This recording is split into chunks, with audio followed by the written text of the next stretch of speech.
Non, française. On est partis ensemble.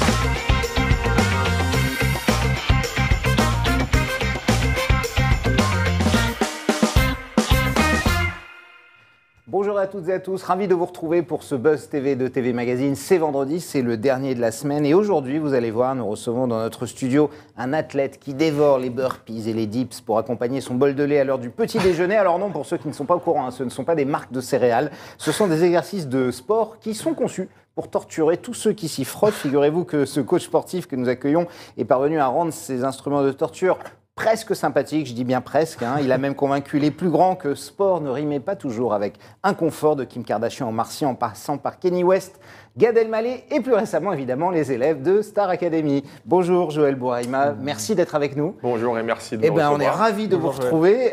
Vous êtes là parce qu'évidemment TF1 continue la diffusion de Star Academy. La quotidienne ce sera ce soir et demain le Prime, le troisième Prime en tout cas. Une aventure que vous avez rejoint en tant que coach sportif cette année. Qu'est-ce que ça fait pour vous? C'est la première question que je vais vous poser, d'être le coach sportif d'une émission aussi mythique de la télé, qui est revenue après 14 ans d'absence, on le rappelle. Moi, ça m'a premièrement fait super plaisir quand ils m'ont contacté. Parce que la Star Academy, c'était quelque chose que j'ai connu comme tout le monde il y a 20 ans. Vous regardiez il y a 20 ans? Je passais dessus, on va dire. J'étais pas un fan, mais j'étais principalement sur le coach, justement, parce que j'étais à l'époque à la fac. Donc j'ai étudié pour devenir prof de sport et après coach. Il y en a plusieurs, dont Tiburce Darou, qui était un mythe, le coach des grands footballeurs. Et c'était quelque chose qui m'intriguait en fait. Je me disais, tiens, ça pourrait être quelque chose de sympa à faire. Et 20 ans plus tard, le propose. Le coach, c'est moi. Donc plutôt cool. Le coach, c'est lui, évidemment. Et vous allez évidemment découvrir Joël dans quelques instants, un peu plus en profondeur avec notre grande interview. Ce sera après les news médias de Damien Canivez.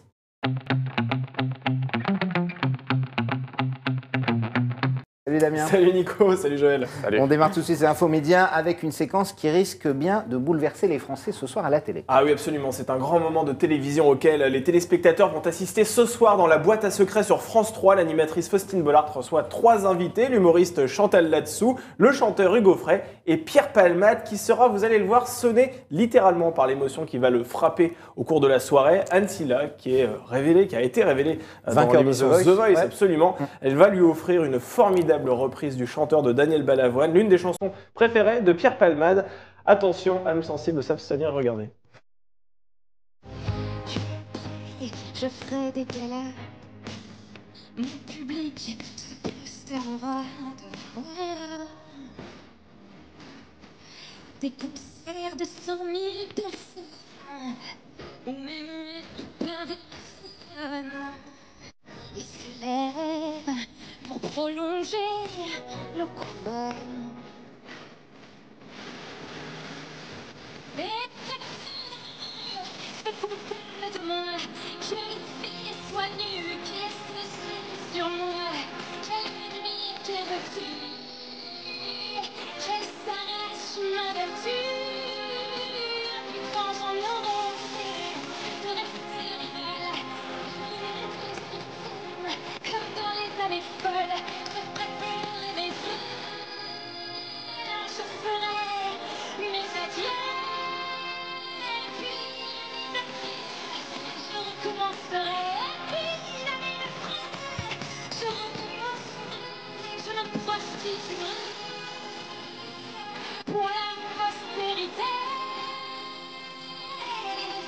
De l'hiver dira que je suis pédée, que mes yeux puent l'alcool, que je serais bien d'arrêter, brûleront l'auréole, saliront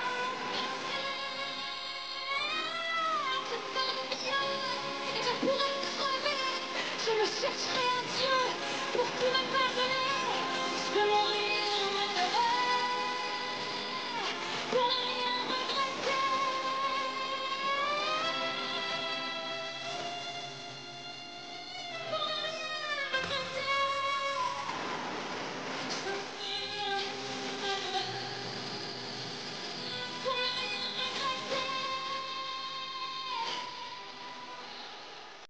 Voilà, cette version est On à est scotché, découvrir. hein, ici.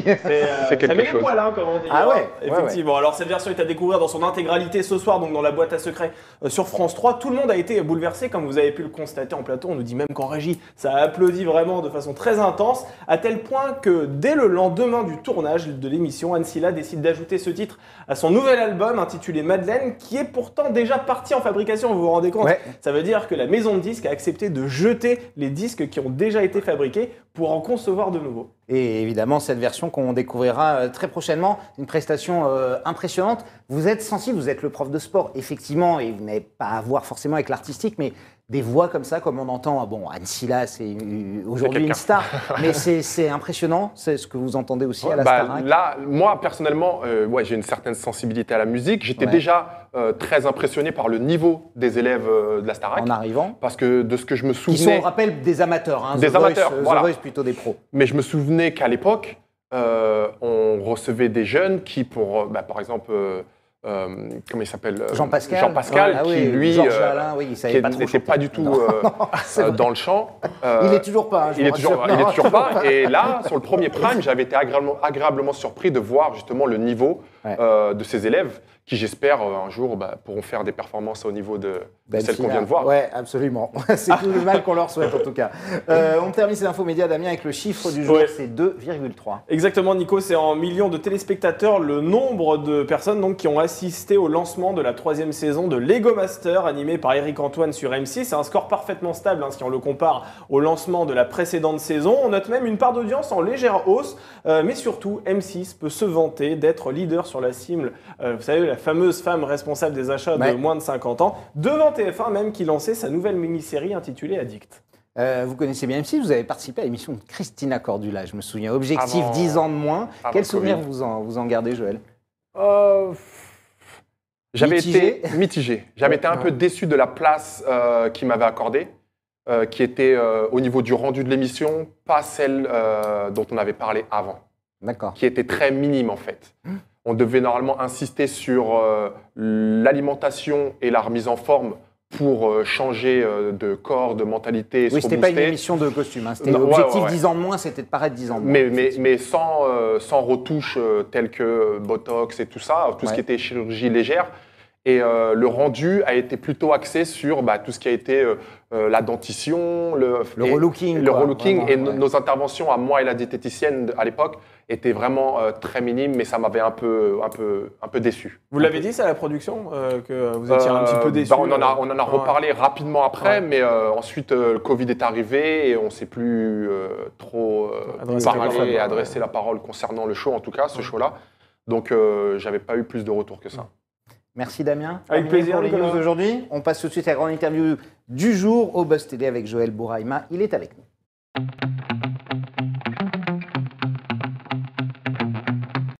Joël, vous avez rejoint en tant que prof de sport. La nouvelle saison de Star Academy de la diffusion se poursuit. Ce soir, la quotidienne, évidemment, comme tous les soirs. Et demain, le prime time, le nouveau prime time sur TF1. Un coach sportif dans une aventure comme celle-ci.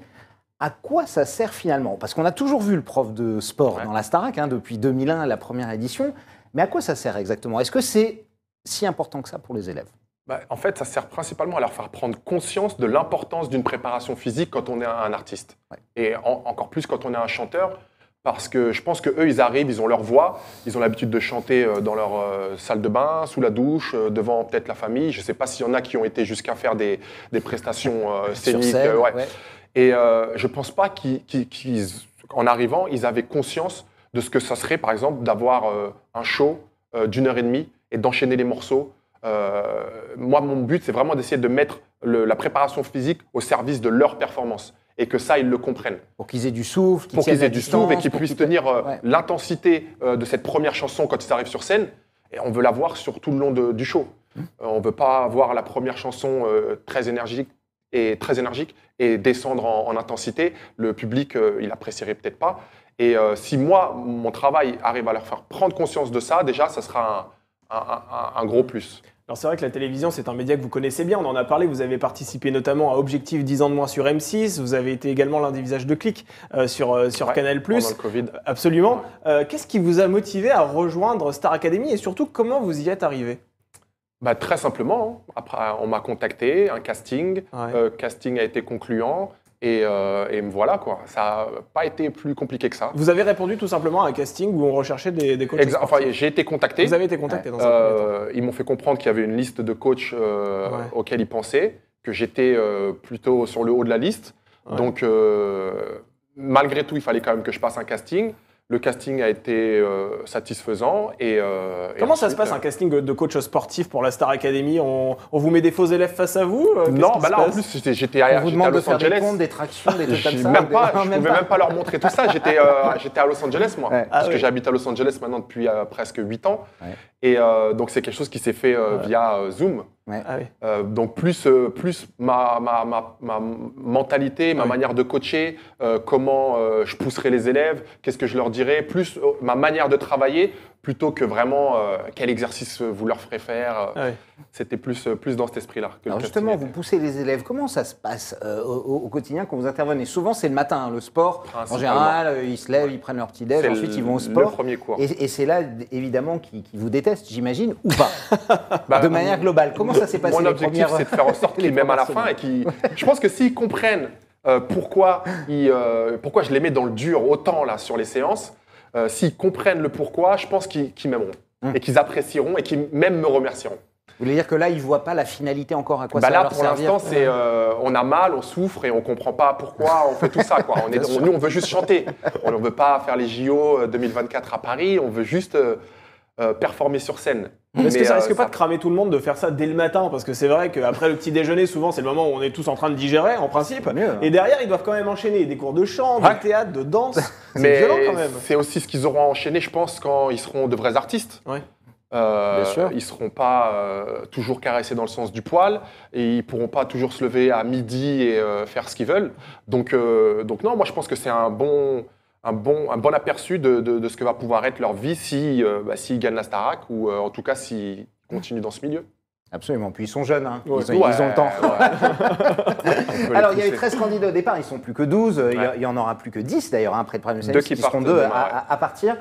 Comme ça, de ce que vous avez vu depuis 15 jours, le plus paresseux en sport, ou la plus paresseuse, c'est qui? Bah, je dirais Julien, Ouais. qui est le plus paresseux Et qui est nominé d'ailleurs cette semaine. et qui est Ouais. nominé pour la deuxième semaine consécutive. Il a été sauvé par le Ouais. public la semaine dernière. Ouais. Et je pense qu'il joue de ça. Mm. Il doit sentir, je ne sais pas comment, puisqu'ils Que le ont public aucun aime contact, bien, que ça, vous voulez que le dire, public ouais. l'aime bien, et donc j'ai pas besoin de faire trop d'efforts parce que je vais être sauvé par le public. Quoi. Ah ouais. D'accord. À tel point que ce matin, je ne l'ai pas vu en cours, par exemple. Ah, il est même pas venu. Ça vous énerve Donc, de ça? Bah, c'est toujours assez énervant. Surtout quand on a les 3 autres qui viennent et qui se donnent à 150%. Bah, pourquoi nous, on est là à se donner à 150% alors que lui, il est encore dans son lit?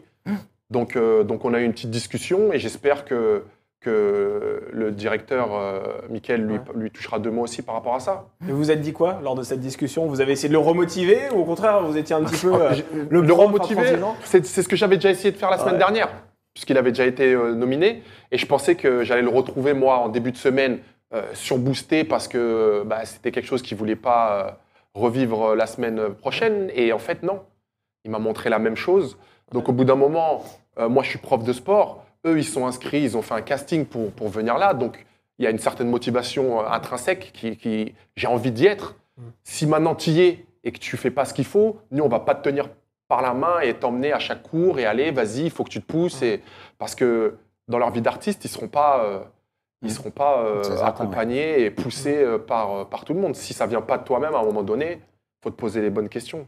Alors, entre 2001 et 2008, pendant la première phase de la Starac, vous avez vu certains profs, y compris des profs de sport, mais tous les autres qui étaient assez cassants, parfois avec les élèves, assez durs. Ça a l'impression que vous êtes tous assez indulgents, assez bienveillants, même d'ailleurs quand des prestations sont ratées ou qu'un élève n'est pas trop bon en sport. Est-ce que vous avez reçu la consigne de TF1 ou de la production d'être positif et d'essayer d'être positif? D'être positif, je pense que production ou pas, c'est un état d'esprit qu'il faut essayer d'avoir, quoi qu'il en soit, surtout avec les élèves quand ils sont dans le dur. Maintenant, on a 0 consigne dans ce sens-là au niveau de la production. Donc je pense que c'est plutôt l'équipe qui est en général, on va dire bienveillante. Dans ce mood-là, Dans plutôt ce mood-là. bienveillant. Ouais, d'accord. Et après, on n'a aucun... Moi, je leur ai dit, on est une équipe, moi, je veux tous vous voir gagner à la base. Ouais. Maintenant, un Julien qui se tire une balle dans le pied, c'est pas moi qui l'ai amené là où il est. et qui fait qu'il est nominé maintenant. Donc, si je le revois lundi, j'aurai le même discours, à essayer de le rebooster. Mais après, comme je disais, il y a une grosse partie du travail qui vient d'eux. Et celle-là, nous, on ne peut pas faire grand-chose. Mais parmi les 4 nominés, est-ce qu'il y en a un que vous seriez particulièrement triste de voir partir? Alors, on rappelle, il y a Julien, Hassen, Stan et Senzo. Hein, Et Senzo, ouais. Moi, je dirais Stan. Ouais. Stan, parce que le truc que je fais, Il moi, ne c'est mérite pas que, d'être nommé pour vous, il ne méritait pas d'être nominé. au vu de mon cours, Ouais, de votre cours, Voilà. oui, de votre point de vue à vous. de mon cours, je peux Parce pas. qu'il est je peux très pas dire- motivé, Parce qu'il ouais, est très c'est sûr. motivé, Ouais. toujours le premier, toujours à se pousser, toujours à essayer d'en faire plus. Donc, et c'est ce que je me force à faire, c'est de ne pas regarder justement ce qui se passe autour des élèves, parce que j'ai pas envie d'avoir un chouchou, Ouais. j'ai pas envie d'avoir un jugement qui est faussé parce que au niveau de ce que je vois dans les autres cours, je peux apprécier celui-là plus que l'autre. Bien sûr. Donc moi, c'est vraiment par rapport à ce que je vois, ce qu'il me donne, que je les juge. Alors, une question, Joël, vous êtes bon en pronostic ou pas? Si jamais aujourd'hui, avec les 12 candidats qui restent, je vous demande qui, à votre avis, va gagner Star Academy et pourquoi ce sera Anisha? Ah ouais, après. Donc c'est des pronostics biaisés. La question n'est pas du tout orientée. Non, hein, pas du tout. Après, Qui va attention, gagner et pourquoi enfin, Non, Anisha comme ça, était- vous voyez qui Si on parle vraiment purement au niveau de la voix et prestations, c'est clair qu'Anisha a démontré des choses plutôt Ouais. sympathiques. Maintenant, je pense qu'on peut le voir avec Julien, Ouais. qui est à l'opposé au niveau en tout cas des efforts donnés de ce que peut faire Anisha, et il a été sauvé. Ouais. Donc après, je pense qu'il y a une partie stratégique qui va intervenir à un certain moment. C'est-à-dire, s'il a encore sauvé l'un, il crée un lien avec le public. Et quoi, après, c'est ça. ça va fausser la performance, en tout cas, Ouais, bien au sûr. niveau du chant. Donc là, vous dire là, tout de suite, si on devait prendre quelqu'un par rapport au chant, ça serait Anisha. Si on devrait prendre quelqu'un par rapport aux faveurs du public, aujourd'hui, tout de suite, maintenant, ça serait Julien. Damien, on Ouais. parle un peu des autres activités. Bah oui, parce c'est que l'heure du name dropping, là. votre Name dropping. vie On ne va s'arrête faire du pas. name dropping, Bah oui. et ça va être chaud. Vous allez Et puis voir. vous en avez donné quelques-uns tout à l'heure, Nicolas. C'est Ouais, vous ouais, qui c'est avez vrai. commencé, hein, c'est pas de ma faute. Alors c'est vrai que vous coachez des clients, hein, très clairement, qui sont anonymes, mais également de grandes figures dont vous avez Ouais. tout à l'heure parlé. Nicolas, on peut parler d'Omar Sy, on peut parler aussi des Kardashian, Kanye West, rien que ça. Quelle relation aujourd'hui vous avez avec cette incroyable famille Kardashian qui fascine l'Amérique, mais également le monde entier? On en parle partout des Kardashian. Vous coachez qui alors chez les Kardashian? Toute la famille. Ah, toute la famille, Ouais. Ils y d'accord. sont tous passés. Là, Kim, toutes ses sœurs, Kim, la toutes ses mère, sœurs. tout. La mère, le frère, Bon, enfin, super, ouais. tout le monde. Et quoi. là, en ce moment, je suis beaucoup plus avec Chloé, Ouais, qui a eu, qui a pas mal bossé, et qui a pas mal changé physiquement. Courtney, ouais. qui est avec le batteur Travis Barker, Ouais. et donc je les vois aussi tous les deux. Et Kim, de temps en temps, mais moins que. J'ai commencé avec Kim, mais je la vois moins que quand je suis arrivé à LA. Et c'est combien d'heures par semaine les Kardashian dans votre emploi du temps? Ça représente vraiment un gros volume de travail pour vous ou c'est quand même assez une rare? Chloé, sur les bonnes semaines, ouais, je la vois entre 4 et 5 heures. Ah oui. Donc 4-5 jours par semaine. Ouais. Kim, entre 2-3 fois. Et Courtney, ça peut aller jusqu'à 5 aussi. Ouais. Est-ce qu'on noue des liens d'amitié avec ce genre de famille quand on est aussi proche dans la mesure où vous les voyez quand même assez souvent? Ouais, forcément. Et Ouais. ça va faire 10 ans que je suis Vraiment dans l'entourage. le Donc noyau. ouais, c'est assez long. Et donc ouais, ils ont eu le temps de connaître ma famille. Il faut comprendre que c'est des gens dans l'intimité qui sont très simples. Ouais. Et qui sont vraiment des bonnes personnes. Donc oui, il y a l'argent, il y a le glamour autour de leur, Ah bah de leur oui, ce vie, qu'on voit à la télé. ce ouais, qu'on voit à bien la sûr, télé. ouais, ouais. Mais c'est vraiment des gens bien, qui apprécient. Et oui, il y a un peu plus que juste la relation coach-coaché, travail. Puisque ils ont toujours des petites attentions pour les anniversaires, pour les Noëls où je suis allé chez eux avec la famille. Enfin, Ah oui. c'est vraiment, vraiment cool.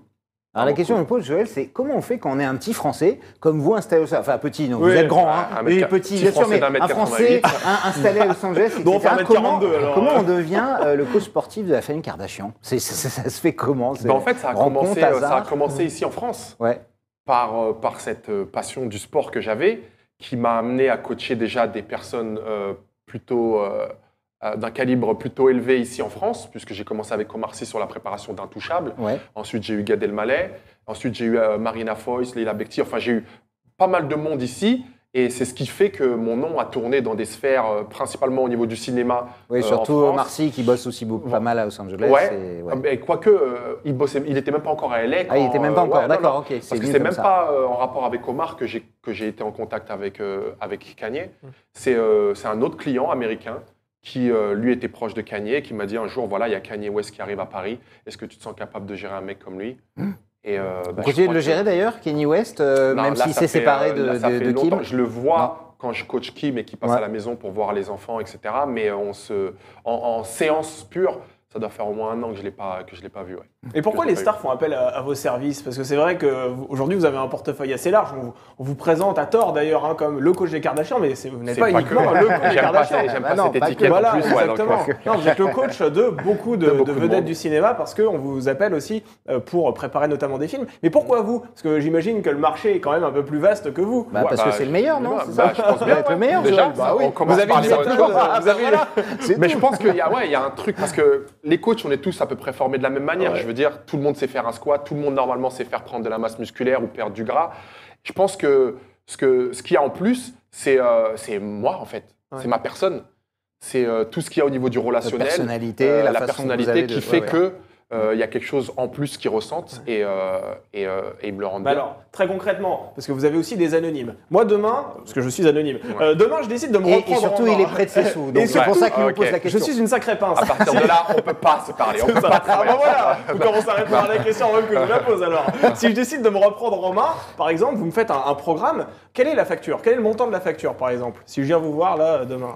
Là, si vous venez me voir demain, on va facturer 100 € la séance. 100 € la séance, d'accord. On va être gentil. Et sachant qu'il faut c'est quand parce même qu'il est gentil et que vous l'avez bien reçu, Damien. C'est tout. Après, il faut ça va beaucoup être de séances selon l'objectif que je vais selon atteindre l'objectif aussi. et la deadline que vous allez vous fixer. Ouais. Si vous me dites que dans 1 mois, je dois avoir le corps de Brad Pitt, il faudra. Il y a du boulot. J'ai appris le banquier pour le plan épargne logement, alors je vais le casser alors. Ça sera différent, Justement, puisqu'on est là sur les conseils, il y a des fêtes qui approchent, Noël, les repas caloriques et tout qui arrivent à l'horizon. Est-ce que vous auriez quelques conseils comme ça? Quels conseils vous donneriez en tant que coach sportif pour éviter d'arriver à la fin des fêtes de Noël et d'avoir pris à 5 kilos? D'essayer déjà si on n'a pas commencé, de commencer le sport. C'est jamais trop tard. On se dit toujours non, j'ai pas le temps, non, c'est la fin d'année. Et surtout pendant les fêtes de maintenir. Parce que le gros problème, c'est ça. Pour éliminer, quoi. Pour au moins équilibrer la balance entre ce qui rentre et ce qui sort au niveau des calories. Parce que ce qui se passe pendant les fêtes très souvent, c'est qu'il y en a beaucoup qui rentrent, c'est les fêtes, on est en famille, on est posé et rien qui sort. Donc forcément, à un moment donné, les calculs ne seront pas bons. Voilà. Les comptes ne sont pas bons, Kevin. Il va falloir changer ça. Merci Joël, vous restez avec nous. C'est l'heure de notre dernière rubrique pour le meilleur et pour le pire.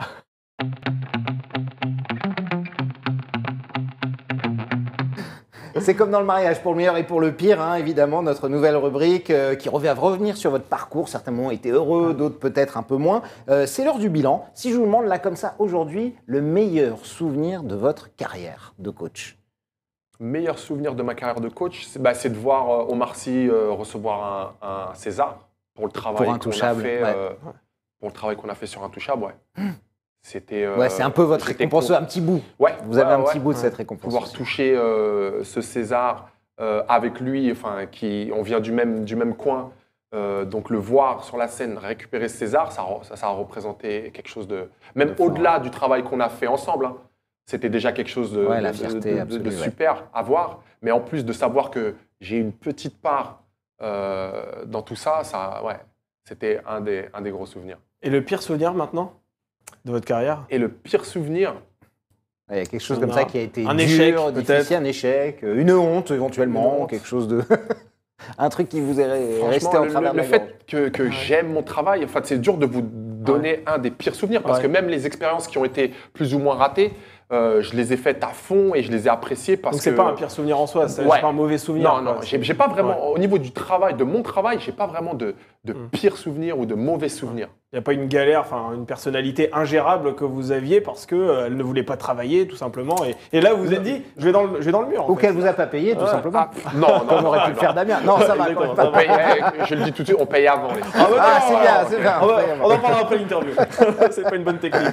Vous coachez évidemment les Kardashians, on l'a vu, Kanye West, Omar Sy. Est-ce que vous arrivez à être un coach qui n'a jamais pris la grosse tête? Ou est-ce que c'est pas facile? J'espère ne pas avoir pris la grosse tête. Et de toute façon, j'ai les gens autour de moi qui me le rappelleront si à un moment ça doit arriver. Votre famille vous recadrera tout de suite, vous pensez? Directement. Faut faire la différence entre ma vie et la vie des personnes que je coach. Moi, je fais très bien la différence et je comprends très bien que c'est pas parce que je les côtoie que j'ai leur vie. Et ça, faut que les gens le comprennent. Moi, quand je rentre chez moi, je retourne à ma petite famille, à mon petit train-train. et ça me va largement. Et quels sont vos projets aujourd'hui, notamment à la télévision? Est-ce qu'il y a des émissions dans lesquelles on va vous apercevoir au cours des prochains mois? Ben ça, on va voir. Là, je relance un peu tout après les 2 ans et demi de Covid où j'ai pas pu revenir en France et il y a pas mal de choses qui ont été mises en pause. Donc j'espère qu'on se reverra très rapidement au niveau de la télé. Après, il y a un livre qui est quasiment fini et qui devait déjà sortir avant le Covid, mais qui a été repoussé. Donc tout ça, ça va arriver fin 2022. Qui paraîtra en France, aux États-Unis ou ici? Principalement en France. Ouais, D'accord, pour ok. commencer. Un livre de coaching. Non, un De livre jardinage. sur mon histoire déjà. Ah, sur votre histoire. Comprendre D'accord, justement histoire. ce que vous me disiez tout à l'heure, comment un petit gars Petite des Yvelines biographie, du quoi. 78 D'accord. se retrouve à LA à coacher des gens comme les Kardashians et les hauts et les bas, parce qu'on a l'impression que ça s'est passé comme ça et que tout a été... Mais Non, il y a eu des ça a hauts et été des plus bas, compliqué que ça. Ouais. Ah, c'est à ce moment-là qu'on aura les pires souvenirs. Alors que dans votre Là, livre, c'est peut-être, ça. ouais, voilà, ça sera même pas au niveau de mon travail, parce que moi, là, c'est que du bonheur, que du plaisir, vraiment. On lira ça en tout cas. Merci Merci d'être passé bien. nous Merci voir, beaucoup. Joël Mais Borima. merci à Je vous. rappelle que vous êtes le coach sportif de la Starac. TF1 diffusera le 3e prime avec 2 éliminés. Ce sera demain soir. Demain soir. On rate pas ça sur TF1 samedi à 21h10. Et nous, Damien, on fait un petit break, hein, lundi, Oui, mardi, un lundi, petit pont. mardi, et puis samedi, Nos dimanche équipes sont aussi, au Nicolas. repos. Je vous tiens au Non, courant, je suis pas le là ce week-end, oui, bien week-end. sûr. Donc on sera là mercredi. Absolument, on revient mercredi avec un comédien qui va être l'une des têtes d'affiche d'une nouvelle fiction qui sera diffusée sur France 2 qui s'appelle Un alibi. Il s'agit de Pascal Demolon qui sera avec nous donc mercredi sur ce plateau. En attendant, on vous souhaite évidemment un excellent week-end. Bonnes vacances si vous y êtes et restez fidèles et bien branchés sur le Buzz TV.